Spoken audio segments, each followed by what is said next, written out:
Good morning and welcome to Paul's Property Podcast with me, Paul Bott at Paul Bott & Company Estate Agents in Kent Town. Now, this week, what I thought it would be very prudent to do, given the media hype about mortgages and people's genuine difficulties with situations and people's overall lack, if I may, of knowledge and education about the best way to go about it, how to not over worry about situations. So our job here is to help people as best we possibly can to take away that fear, those sleepless nights, by trying to educate without meaning to sound patronising at the same time. So I have my good friend Neil Evans back in the house from Blue Pepper Mortgages. That's me rubbing my hands in the background there, sorry. And so Neil can help us with some new questions that I have as the economic climate is overheated, I believe, in the media. But there are some positive signs coming through even from the media that we need to elaborate upon. And as I say, allay people's fears and concerns and answer some questions that I believe people will feel encouraged by and learn from. So first of all, thank you for coming in again, buddy. Now, so the big thing every month is the Bank of England's base rate increase. And then, of course, the big news afterwards about, my God, mortgage is going to soar, etc., etc., etc. You see it all the time. I think it was the 14th increase, consecutive increase last time. So we're now 5%. Now, what is the actual truth behind the link between what the Bank of England base rate does and what general lenders, Santander, Lloyd, Barclays, HSBC, the big guns of the mortgage, what is the genuine tie-in between those, and is it realistic? Firstly, thank you, Paul. Nice to see you again, and thank you for inviting me to the podcast. And for those that are listening, I'd like to say today is the 21st of July, and it's Mr. Bott's birthday. So many happy returns. Many happy returns, Paul. In terms of a disconnect, I think you're absolutely spot on. The difference between the base rate and the fixed rate couldn't be more stark. So I'll try and break this down into a very short response. In terms of the base rate, you're only impacted on your mortgage payments if you have a variable rate, a tracker rate, or a discounted rate, because they fluctuate with the base rate. Now, only about 10% of mortgage holders hold those. So if the base rate's going up or going down, you will be adversely or positively impacted. For those that have a fixed rate, those rates haven't really changed over the last year and a bit where base rates have been going up. Yes, they have increased, and they have increased slightly, but nowhere near the amount that the base rate has gone up. Fixed rates are determined by the confidence the market has on how the economy or inflation is being managed. So with inflation increasing, as it had done for the last 13 months, the market became very nervous about whether this was out of control. Now we've started to see inflation fall, and specifically core inflation. Where core inflation drops, the market then gets confidence that the Bank of England is on top of this, and it's actually fixing inflation. Okay. And that is why we've now seen, with the second consecutive drop in inflation and core inflation going down, as of this morning, there's been a very slight tweak in fixed rates coming down again, both on 5-year and 2-year. I'm going to jump in there. Can you explain to, I'd suggest 90% of the population, the difference between inflation and core inflation? Yes. So you've got inflation is the cost of everything that we purchase. Core inflation strips out fuel and it strips out food. So everything else that's going up outside of fuel and food would be core inflation. And it's core inflation that worries the government and the Bank of England. Now, the only tool they have in their toolbox is to put up base rates. Now, there is an argument that that tool doesn't really work because inflation is normally caused because the general public, you and I, go out spending too much money. And that's not the case at the moment. Those inflationary pressures are coming from outside and global events. Yeah. But all the time core inflation is coming down, you'll start to see the market react positively, and fixed rates that are no longer not going up will either stabilise or start to tick down slightly. Okay, so looking at inflation and the relationship that it has to base rates and then or not mortgages, looking at inflation, which is what people look at and judge their progress and the country's economic progress by. If we compare ourselves, as we often do in previous conversations we have, to the Federal Bank of America, why has, if you know, we should probably do, where we've dropped from 8.7 to 7.9 from May to June, and inflation, America from last year at 9.06 have down to 2.97. Why are they doing, and this is nothing against Americans, I can assure you, why are they doing so much better than we are? It's a great question, and you could actually widen that out and say, why is most of the G7, most of Europe doing significantly better than we are? There's a number of factors at play there. Firstly, there is an argument that we came out of quantitative easing too slowly, that the Bank of England should have reacted sooner than it did to put up base rates. That's one of the reasons. The second one, and this isn't a political point, but there's an argument around Brexit. So the cost of importing and exporting has also gone up. Interesting. And the third one is that we are an island. So there's a lot where we're not self-sufficient. And the big one, and you make a brilliant point about America, America is self-sufficient when it comes to fuel and power. We're not. So we have to import our fuel. That's why there's been a big argument about wind farms, nuclear. How can we be self-sufficient in power and not have to import it from Russia or Europe or from other parts of the world? Okay.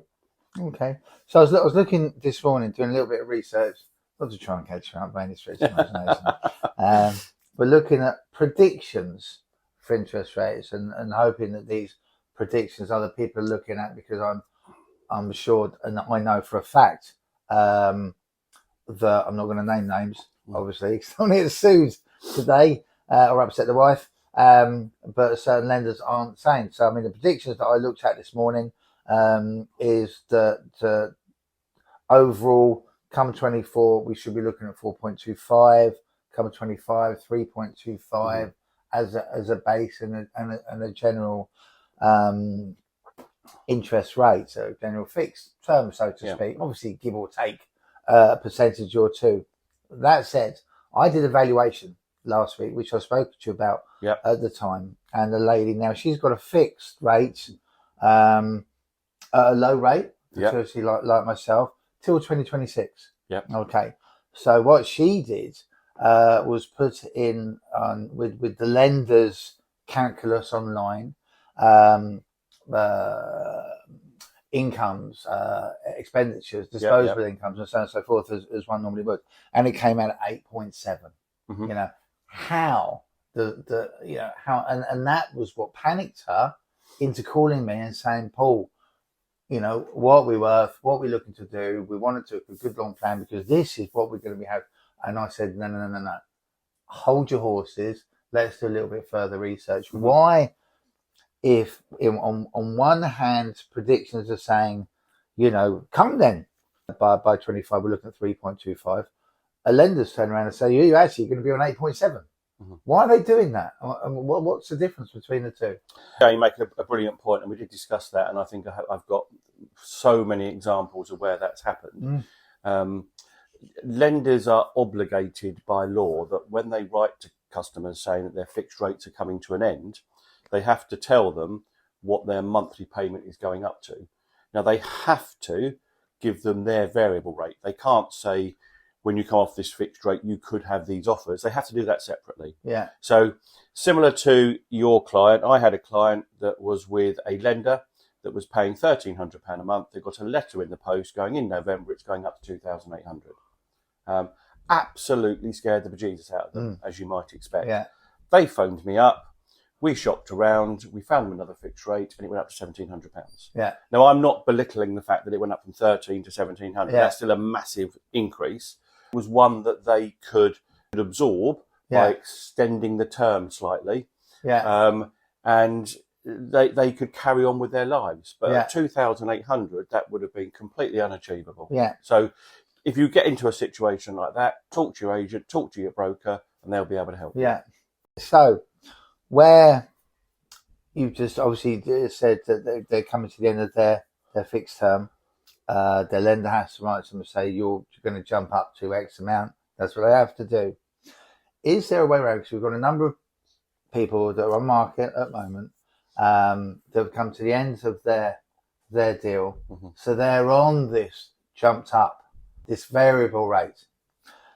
Is there, because I know you have lengths of fixed terms, if someone has a property that's sitting there empty, and even if they've got an offer on the property, with solicitors being the way they are at the moment, and it takes months for a sale to go through, is there a shorter term fix that they can do? So rather than be paying 8.7, bring it down a little bit just for that period of time. Yeah, and we've got a mutual client that we discussed that's exactly in that situation, and she's looking at maybe 3, 4, 5, 6, even longer months of having to accept an offer on a property and for all the legal process to unwind. In the meantime, she's come off her fixed rate and her payments have almost trebled. So one of the things that we did, and this does vary from lender to lender, so again, it is worth talking to your agent or your broker to get specific advice on your lender. But we've put her on a rate that has been made available by the lender that she's currently with without an early repayment charge. Yeah. Now, it's not fixed, but it will be a third to a half cheaper than the variable rate. And given it's for a short period of time, that's literally saving her £300 a month. So if you find yourself in that situation, pick up the phone, give me a ring, talk to Paul, because we can help. Yeah. So so currently, what's the kind of shortest term fix that one can do? Well, this is going to be, I'm going to contradict what I said right at the very beginning about variable rates and discount rates. This wouldn't be a fixed rate. It would be a discount rate that you'd offer. So that has the potential of being able to increase. But because you're looking for a short-term solution, it's not going to increase by the amount up to what you'd be paying on a variable rate. Yeah. So therefore, you would be saving significant amount of money, but you won't have to pay an early repayment charge when you sell your house. Okie doke. Okay. So in essence, what we're looking at the moment is the good news is that inflation is coming down. Prediction, courtesy of Google this morning, is by the end of this year it should be down to 3.9%. Was the prediction that was done at 7:49 this morning, 21st of July on Google. Which is great news, which thus I would imagine is going to have the knock-on effect on the base rate, which one would hope would give the Bank of England and the Monetary Fund some further confidence within the economy, thus allowing lenders to soften the fixed rates thereof, which is great. Now, a question I've actually been asked to bring up by one of our regular listeners is about the investment market. Yep. How is that looking at the moment? Because obviously the news is about, and quite rightly so, is about people's homes, people's lives, and how it affects their ability to feed their children of a week because of their mortgages and so on and so forth. Now, when we spoke last time, we were talking about the levels of deposit that were required by lenders that had gone from the last time I was looking at buying something. It was a 25% deposit, which jumped up to 50%. Yeah, and more. Yeah, I mean, are they still at that level? Have they eased back? It's a really good point, because what a difference a few months makes, because the market is incredibly buoyant again. I mean, it is massive. Every lender's now come back in. We're looking at deposits at around 25%. It does vary from lender to lender. Yeah. But one interesting dynamic is that holiday lets. So with a holiday let, you can actually have a short-term tenancy. Yeah. But holiday lets, particularly in the southeast, and excuse my terminology, they wash their face every single time. Yeah. So if you've got a 25% deposit, whether it's a holiday let or a buy-to-let, you will be able to get a mortgage. And breaking news, I was looking at this last night with a client, 5-year fixed holiday let was the same price as a buy-to-let. Wow. And now, normally there used to be a massive differential. So if you're in the business of investing, you don't need me to tell you, Paul, rental market has never been as strong as it is now. People are bidding to get into rental properties. If you want an investment, you've got more options than you've had for many, many years now. Wow. Okay. Well, that's actually really good news. So the mortgage market as a whole is looking a lot more confident than it was when we had our last chat. A lot, obviously still not what it was in that time, that you're quite right, that you mentioned. I've always believed that the Bank of England should have started bringing up the base rate gradually a lot, maybe 2 or 3 years before they were forced to do so, just so people could adjust slowly but surely with time and their incomes and so on. But the good news is that inflation is coming down, predicted to come down even better by the end of the year. Lenders are listening to that. The economy is looking in a much better light by everybody around the world. We realise again what the difference is. Economically, I stress, between England and America, economically. And the big question I have that we touched on last time, they just come into play last time, just been rolled out. How was Skipton getting on with 100% mortgages? I the reason I laugh is it's no surprise that no one else has followed. Yeah. Because it was I'm not going to say it was a gimmick. It was done with the best intentions. It's worth remembering that the Skipton is a northern-based building society. Having said that, I use them regularly, and we do a lot of business around the southeast. The 100% mortgage is based on, or the amount that they will lend you is based on how much you pay in rent, not your income. So ordinarily in the southeast, you will need 4.5 times, 5 times your income, and with some lenders, 5.5 times income, just to get on the housing ladder. Yeah. With the Skipton deal, because they're basing it on the rent that you're paying, that normally translates to about 2.5, 3 times your income. Right. If you had a 5% deposit. So I've not done any in the southeast because people can't afford to go on the 100% mortgage because they can't get the mortgage they want. Yeah. I have done one in Birmingham, and that's because house prices are cheaper in the Midlands. Yeah. And therefore, because the rent is similar, there's a connection. Right. So if you're in the Midlands and the North, the linkage between rent and property prices works for 100%. It doesn't down here, does it? It doesn't work down here. No. Oh, that's a shame. That's a shame. But no, I mean the idea was good, and I can thus see why others haven't followed suit. But listen, I very much I'm going to leave it there, and I hope that has allayed some people's fears, answered some questions. It's a subject that I speak to buyers and sellers about every single day. So this is why myself and Neil speak a lot, because it's important to be, because where the mortgage market changes several times a day, I've got to keep on top of it, you know, to be able to do my job efficiently and correctly. And one of the things you spoke to me about the other week, and I said I'd mention on this podcast, was about the mortgage market, and how active people were. I normally do about 200 mortgages a year, and probably talk to many thousands of people. Currently, on my waiting list, I have, and I counted them this morning before I came here, I've got 50 people, first-time buyers, movers, all actively looking for property. Actively looking for property. The buyers are out there. They just need more property coming on the market.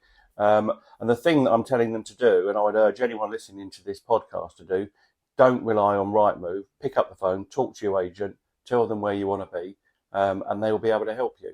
I mean, this is a really big investment.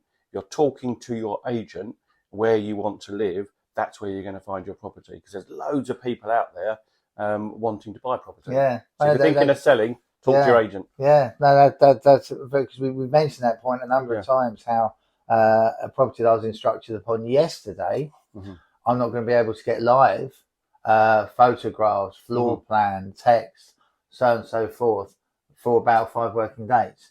In the meantime, I'm on the phones. Exactly. That's my exact point. With my hot list, I've got this coming, and doing viewings before it goes live. So in certain pockets of the city, Queen's Park, Hanover, certain parts of Kemptown and so on, properties are gone before they go live. So no, absolutely. In fact, I'm gonna steal your list of people looking before you leave the office this morning. But we're going to leave the mortgage market there for now, but we will return in a few weeks, because it does change all the time. One thing I'd like to mention, our next podcast, which will be in 2 weeks, is a very exciting one, and I'm going to plug it because it's taken me a long time to get her in front of a microphone or a camera or anything. It's going to be my wife, Kathy, who has taken over our lettings department. The reason she's done this is a fantastic reason, because where you've had so many lettings managers over the time we've been open, they come in, they do what they want to do, they go, and it's provided that it's unfortunately created a slight little bit of instability that our landlords have felt. So where the sales side, I'm here, I'm Paul Bott, I'm here forever, end of. So Kathy's in the same situation, so she stepped in. She's now taking control of lettings to give that department that entire security and stability. So she's going to be sitting where you are and answering some questions. Listening into that one. That'd be an interesting one. Absolutely. I'm wearing my gum shield for that one. Just kidding. But as always, it would help tremendously and help us out if you were to get the word out. If you would like and subscribe to this podcast, please. As I think you'll agree, everything we're talking about needs to be heard, needs to be out there, needs to be understood. But thank you again from us here at Paul Bott Company in Kemptown. You have a great day. Cheers. Bye-bye.